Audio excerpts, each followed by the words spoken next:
কাবা ঘরের গেলাফ ধরে কানলেও আপনি আমাকে যে মিথ্যা অপবাদটা দিয়েছেন এটা মাফ হবে না যতক্ষণ না আমি মাফ করছি। কথা কি বুঝতে পারছেন?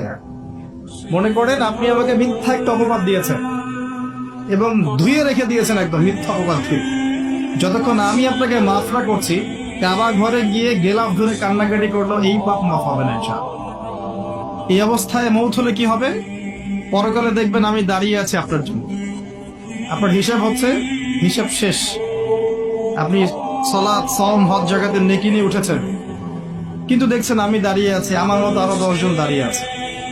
ওই 10 জনকে আপনি গালি দিয়েছিলেন, অপবাদ দিয়েছিলেন, তাদের গীবত করেছিলেন, তাদের সম্পদ ও সম্মানের হানি করেছিলেন। এখন কিয়ামতের মাঠে আপনার নেকি দিয়ে এই ঋণ শোধ করতে হবে, অন্য কোনো অপশন নাই। আর যদি নেকি শেষ হয়ে যায় তখন কি হবে? তখন আমার আমলনামা থেকে কিছু গুনাহ আপনাকে নিতে হবে। আল্লাহ পাক ন্যায় বিচারক। আল্লাহ পাক শুধু গফুর রহিম নন, আল্লাহ পাক শুধু পরম করুণাময় অসীম দয়ালুই নন, বরং তিনি হচ্ছেন ন্যায় বিচারক। ন্যায় বিচারক।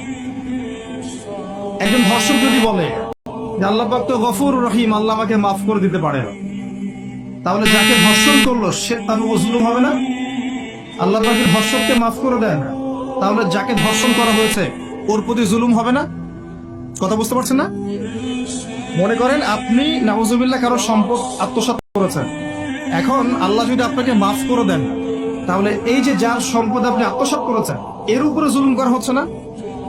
আল্লাহ পাক কি জুলুম করবেন? এক জাররা পরিমাণ করবেন। কিয়ামতের মাঠে নেকি দিয়ে তার এই ঋণ শোধ করতে হবে, অথবা তার গুনাহ আপনার কাঁধে নিয়ে জাহান্নামের পথে যেতেও হতে পারে। আল্লাহ পাক হেফাজত। এই জন্য সবসময় সতর্ক থাকবেন, আপনার যারা যেন মানুষের হক নষ্ট না হয়। মানুষ আপনাকে গালি দেখ, থাপ্পড় মারুক, জমি আত্মসাৎ করে ফেলুক, হক নষ্ট করুক, কি করে করুক, আপনি তারটা করতে যান না। যারা করছে আপনি লাভবান। আপনি কেমন করে লাভবান? আপনি অসংখ্য নেকি পাচ্ছেন, আপনি জানছেনও না। যেই আপনার বিরুদ্ধে মনে করেন আপনি নিষ্পাপ, অন্যায় করেন নাই, আপনার বিরুদ্ধে জুলুম করা হচ্ছে, অপবাদ দেওয়া হচ্ছে, আপনাকে আন্ডারস্টিমেট করা হচ্ছে, ইত্যাদি ইত্যাদি, আপনি বসে বসে নেকি পাচ্ছেন, বসে বসে নেকি পাচ্ছেন। এবং পরকালে কিয়ামতের মাঠে উঠে দেখবেন অসংখ্য নেকি অটোমেটিক আপনার আমলনামে চলে আসবে।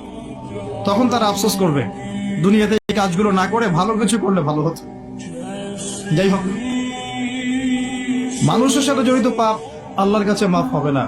এই কারণে এই রমজান মাসে ওই লিস্টের মধ্যে থাকবে আমি কার কার ক্ষতি করেছি, থাকবেই। কিন্তু যতটুকু মনে পড়ে, যতটুকু মনে পড়ে লিখে ফেলবেন, সুযোগ থাকলে সেটা ফেরত দিয়ে দিবেন। যদি সুযোগ না থাকে ক্ষমা চেয়ে নিবেন, যদি সেই সুযোগও না থাকে তার পরিবারের কাছে ক্ষমা চেয়ে নিবেন, সেই সুযোগও না থাকে তার পক্ষ থেকে সদকা করে দিয়ে পারা যাবে ইনশাআল্লাহ। সেই সুযোগও নাই, তাহলে হাতটা তুলে তার জন্য দোয়া করবেন, আল্লাহ আমি আমার অমুক ভাইকে মিথ্যা অপবাদ দিয়েছিলাম, আল্লাহ তুমি তাকে মাফ করে দিও। আশা করা যায় আপনার গুনাহ আল্লাহ মাফ করে দিবেন ইনশাআল্লাহ।